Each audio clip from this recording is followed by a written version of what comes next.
இங்க நம்ம நெடுமாறன் செம கோபத்துல கச்சேரி நடக்கிற பாருக்குள்ள என்ட்ரி கொடுக்குறாரு. அங்க மாஸ்க் போட்டுட்டு ஐசு பாடுறத பார்த்துட்டு மனுஷனுக்கு கோபம் தலைக்கேறுதுங்க. கட் பண்ண ஐசு பின்னாடியே ஓடி வராங்க. அப்பா ப்ளீஸ் சாரிப்பா, ஒரே ஒரு வாட்டி நான் சொல்றத கேளுங்க அப்படின்னு அழுதுகிட்டே கெஞ்சுறாங்க. ஆனா நெடுமாறன் இருக்காரு, செம ரூடா பிஹேவ் பண்றாரு. உன் மேல நான் வச்சிருந்த நம்பிக்கை போச்சு, அது எல்லாத்தையும் நீயும் உன் அக்காவும் சேர்ந்து பீஸ் பீஸா உடைச்சிட்டீங்க. ஆனா ஒண்ணு, இந்த மாதிரி பண்ணியே என்ன ரொம்ப ஸ்ட்ராங் ஆக்கிட்டீங்கன்னு தான் சொல்லணும். என்னோட இவ்வளவு நாள் ஆசை கனவு எல்லாம் கேவலம் ஒரு மாஸ்க்கு பின்னாடி ஒளிஞ்சிருக்குன்னு நான் கொஞ்சம் கூட எக்ஸ்பெக்ட் பண்ணல. இனிமே என்ன நம்ப வைக்கலான்னு மட்டும் தயவு செஞ்சு நினைக்காத. ஜஸ்ட் கெட் லாஸ்ட் அப்படிங்கிற மாதிரி அந்த இடத்த விட்டு போறாருங்க. அடுத்த நாள் காலையில நெடுமாறனை செக்அப் பண்ண ஒரு டாக்டர் வராங்க. பிபிஐ செக் பண்ணிட்டு முகம் மாறுதுங்க. ஐஷுவை தனியா கூப்பிட்டு, பாஸ்ட் 4 நாளா அவரோட பிபி ரொம்ப ஹையா இருக்கு. அது மட்டும் இல்லாம அவர் திரும்பியும் குடிக்க வர ஆரம்பிச்சிருக்காரு. இப்படி குடிச்சா மெடிசின்லாம் ஒரு அளவுக்கு தான் ஒர்க் பண்ணும், அப்புறம் ஒண்ணுமே பண்ண முடியாது அப்படின்னு ஒரு பெரிய வார்னிங் போட்டுட்டு அங்க இருந்து கிளம்பி போறாங்க. இங்க கட் பண்ணா நம்ம வெற்றியோட பேண்ட்ரிங்க. இங்கதான் இன்னைக்கான காமெடி கலாட்டாவே இருக்கு. வெற்றி ரொம்ப சோகமா பாண்டி கிட்ட கணக்கு சொல்றாருங்க. டேய் பாண்டி, இது வரைக்கும் 10 காப்பி 2 சமோசா 7 வடை இவ்வளவு தாண்டா சேல்ஸ் ஆகிருக்கு அப்படிங்கிற மாதிரி சொல்றாரு. அதுக்கு பாண்டி, அப்ப நம்ம என்னடா பண்ணலாம் அப்படிங்கிற மாதிரி சொல்றாரு. வெற்றியும் புதுசா ஐட்டம் பண்ணலாம்டா, அதை விட்டுட்டு பழைய வடை பப்ஸையே கொடுத்துட்டு இருந்தா எவன் வாங்குவான் அப்படிங்கிற மாதிரி சொல்றான்.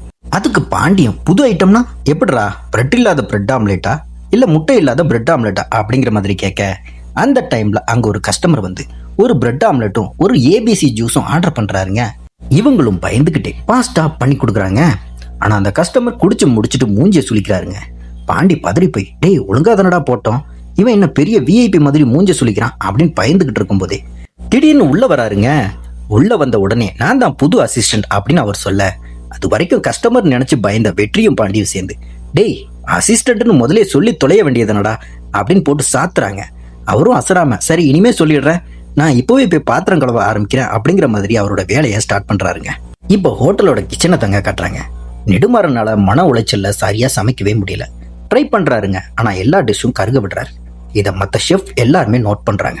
வேணியும் நைஸா ஐஷுவை தனியா கூப்பிட்டு, ஹேய் அப்பாக்கு என்னடியாச்சு, நீ என்ன பண்ண அப்படிங்கிற மாதிரி கேக்குறாங்க. ஐஷுவும், நேத்து நைட்டு அப்பா பாருக்கு வந்துட்டாருடி, நான் பாடுறத பார்த்துட்டு செம்ம கோவத்துல கத்திட்டு போயிட்டாரு அப்படிங்கிற மாதிரி சொல்றாங்க. வேணிக்கு ஒரே டவுட், அப்பாவுக்கு எப்படி நீ அங்க பாடுறது தெரிஞ்சது? ஐஷுவும், அதுதான் எனக்கும் புரியல அப்படிங்கிற மாதிரி குழப்பத்துல நிக்கிறாங்க. இப்ப நம்ம பிரியா கேண்டீன்ல உட்காந்து சாப்பிட்டுட்டு இருக்காங்க. பிரியா சாப்பிட்டுட்டு இருக்கும்போது பக்கத்துல 2 சிசிடிவி ஆபரேட்டர்ஸ் பேசுறாங்க. இப்ப கேமராஸ் அடிக்கடி ரிப்பேர் ஆகுது, அதுக்கு தான் 20 செகண்ட் கேமரா ஆஃப் ஆகுற மாதிரி சேம் டே ரிப்பேர் டைம் கொடுத்துருக்காங்க. அந்த 20 செகண்ட்ல எல்லா கேமராவையும் சரி பண்ணணும் அப்படின்னு பேசிக்கிறாங்க. இதை கேட்ட உடனே பிரியா முகத்துல ஒரு நரித்தனம் தெரியுதுங்க. நைஸா யாருக்கும் மெசேஜ் தட்டி விடுறாங்க. ஆனா அது யாருன்னு நமக்கு இன்னும் காட்டல. இப்ப கிச்சன்ல ஐசு வேலையை செக் பண்ணிக்கிட்டு இருக்கும் போது வேணி ஓடி வந்து, ஹேய் உன்னோட ரகசியத்தை அப்பா கிட்ட யாரு சொன்னதுன்னு நான் கண்டுபிடிச்சேன்டி அப்படிங்கிற மாதிரி சொல்றாங்க. இந்த வெற்றி இருக்கானே, அவன் தான் அந்த அசிஸ்டண்டை ஏமாத்தி உள்ள போய் ஷிபு கிட்ட உனக்காக பாடுற சான்ஸ் கேட்டிருக்கான். சோ கண்டிப்பா அந்த ஷிபு தான் உங்க அப்பா கிட்ட போட்டு கொடுத்துருக்கணும் அப்படின்னு எரியற நெருப்புல எண்ணெய ஊத்துறாங்க. இதை கேட்ட உடனே ஐஷுவுக்கு பயங்கர கடுப்பாகுது.